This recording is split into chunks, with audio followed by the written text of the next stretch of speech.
Hey, what's up, friends and family? I am back at you with part 3 of how to manifest a successful freedom-based life. Well, off the cuff, I am realizing that it's going to be a multi-part series. Like, we're going to need some more videos in order to break this down because there's so many little moving parts. So in the first video, we really just kind of broke down the details, the logistics of, what you want. What do you want? What exactly, being clear on what you want. What is freedom to you? Understanding what is freedom to you. Be clear on it, because that's the thing that we are going to be building the whole foundation around. Second, determining, why do you want it? Why do you want your goal? Why do you want your dream? Why do you want to have this freedom-based lifestyle? I also shared what freedom is to me. And then third, we talked about, what is it going to take to achieve it? What is your freedom number? So for me, I have established, and everybody's number is different, because some people just want to meet their monthly expenses. Some people just want to be able to travel. Some people want to be able to buy certain things. Some people just want to be able to have a retirement plan. So everybody's freedom number is different. And then we talked about number 4, we talked about what are some creative ways that you think that you can achieve this freedom number? Not to be mistaken with focusing on how, because that can be a huge setback or turn off or deterrent. Like, it can overwhelm people and intimidate people and make them afraid. Hey, Nisi. And make them afraid to pursue their dream. So when I say think of some creative ways, how? So for instance, if your freedom number is $1,000 a month, what are some ways that you think that you can generate that $1,000 a month? And just kind of write down a list. And what I was supposed to do was come back to you with the ones that I chose. That was supposed to be my assignment when I came back to do this video. So if you haven't already seen the first video where I break down everything, make sure you go check that out. As a matter of fact, I'm going to try to find a link and put it in the comments. All right. So I made a whole list of creative ways that I felt that I could meet my freedom number. But after thinking about it, especially after these last couple of weeks, it's been kind of heavy on my spirit to not try anything new. Because I think I had about 10 things on the list, and out of about 10 things on the list, it seemed like about 5 or 6 of them were new paths or new streams of income. Okay, and for the last week or two, I've just been kind of overwhelmed with trying to pick one of those things, trying to come back to you with this idea of how I was going to meet my freedom number. So what I've decided, and I want to always keep it real, keep it open and clear and transparent with you guys, I am going to do 2 things. The first thing is to stick with my current stream of income. I am going to expand and improve the stream that is already coming in. All right. So therefore, I'm already consulting. Whatever I'm already doing, I am going to focus on improving, making better, and expanding that space, rather than stepping into a new territory that I know that I would have to relearn. Okay. And it's funny because the new streams that I was thinking about, like for instance, having a $30 product or a $30 membership, and getting a couple hundred or thousands or 1,000 people to sign up for my product or sign up for my membership.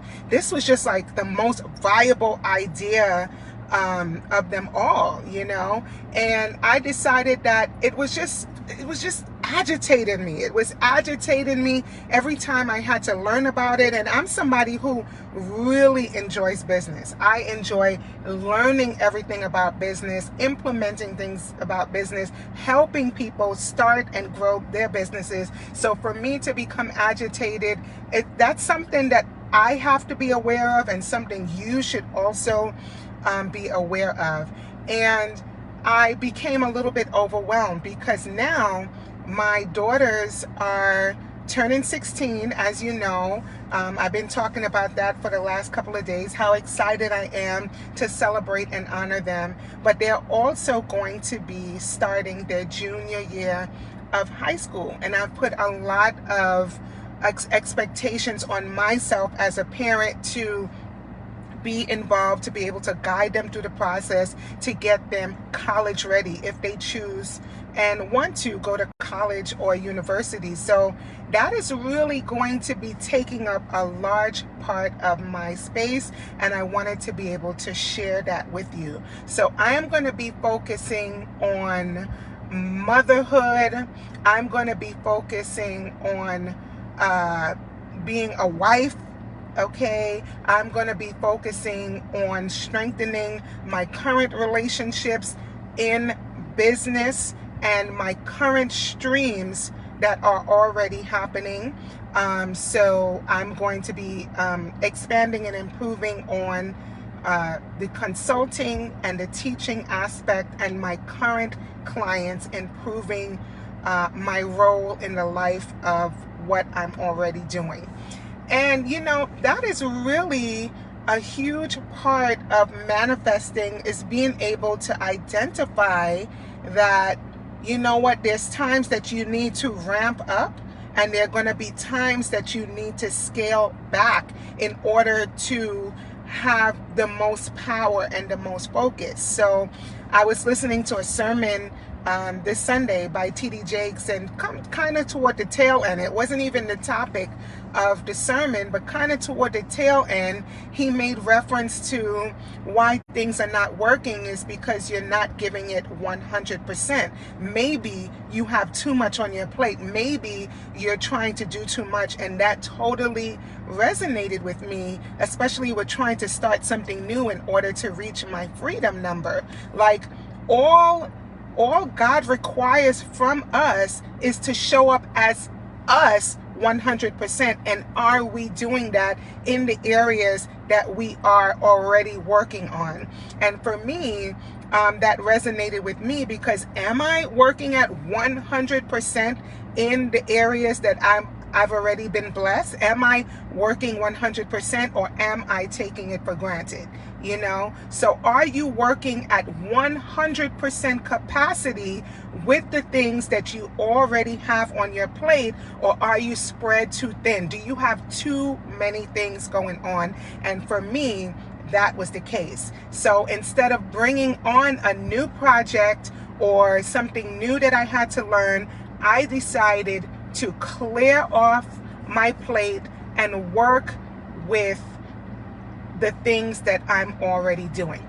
So in order to manifest this freedom-based life, this successful freedom-based life, if you haven't seen that first video of how I broke down the details, the second part of this now was to choose the things that you're going to focus on in this season. And your season could be the rest of your life. This season could be 30 days, 60 days, 90 days, 6 months, it can be a year, it could be as long as you want this season to be, but you have to commit to the time. So for me, I am going to commit to this for the next 3 months, or to finish off the end of the year with that. And it just gives you a direction. We all need something to be able to focus our energy on, and like a North Star, something that we can move toward. It's super, super important. I mean, there's elements, yes, of going with the flow, because I like that too. But there's also power in giving yourself a direction, but leaving room for God to work, right? So that's the second part, and that's what I have chosen to do. So I wanted to be able to share that with you. Now, the third part, which I will touch on briefly, okay, before I start and come back with a new video. The third part now, which is really the second part, because the first part was all about the logistics, being clear on what and why, and an idea of how. Now, the second part is the spiritual part of living a successful freedom-based life. Like, if you can't nail the spiritual part of it, we need to get back to the drawing board, because this is really the fuel in the fire, or the fuel that makes this engine run, is the spiritual aspect of it. Do we have faith enough to believe that we can achieve this dream, this goal, or this freedom that we desire? That is number one, okay? Do you believe that you can achieve your dream? Do you believe that you can achieve this successful freedom-based lifestyle? And if you do not believe in it, and it doesn't seem real to you, that's when you know you need to really work on that faith muscle. I call it a muscle. Just like when you go to the gym, your faith may not be strong at first. Hey Meeks, what's going on? Thank you for joining me. Just like when you first go to the gym, you know, you're a little bit sore, you're weak, you know, but after you work that muscle, you get stronger and stronger, and it just becomes a way of being, a way of life. So I suggest, this is what I'm doing for myself, is to just kind of have a reflective moment to say, well, hey, do I believe in it? Do I believe that God could work this out for me? Do I believe that I can manifest all of my desires? As long as I believe that, then I can achieve that. And if I don't believe that, then I need to go to the spiritual gym and work up that faith muscle, okay? So this is part 3, but also this is part 2 of the second part of what you need to do to achieve that successful freedom-based life. Get that faith muscle going. Ask yourself, if I believe that I will achieve XYZ goal, how would I act? Would I act the way I'm acting now?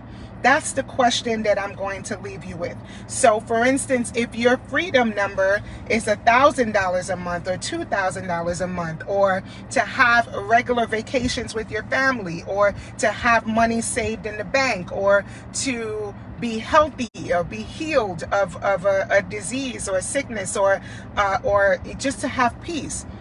If I believe that I can have this, how would I act? And is that the way that I'm acting? Because that is the first step.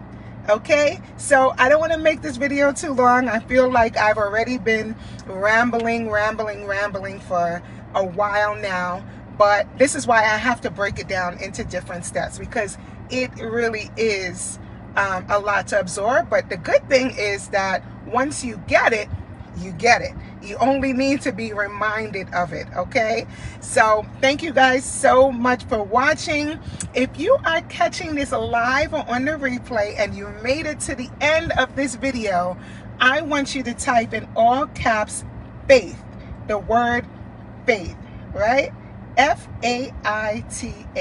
So if you watch this all the way to the end, I want you to write in all caps faith in the comments. All right, so thank you guys so much for watching, and stay tuned for part 4. So we'll talk about the second spiritual principle that you need to incorporate in your life to live a successful freedom-based life. Bye guys. Mwah. Ciao.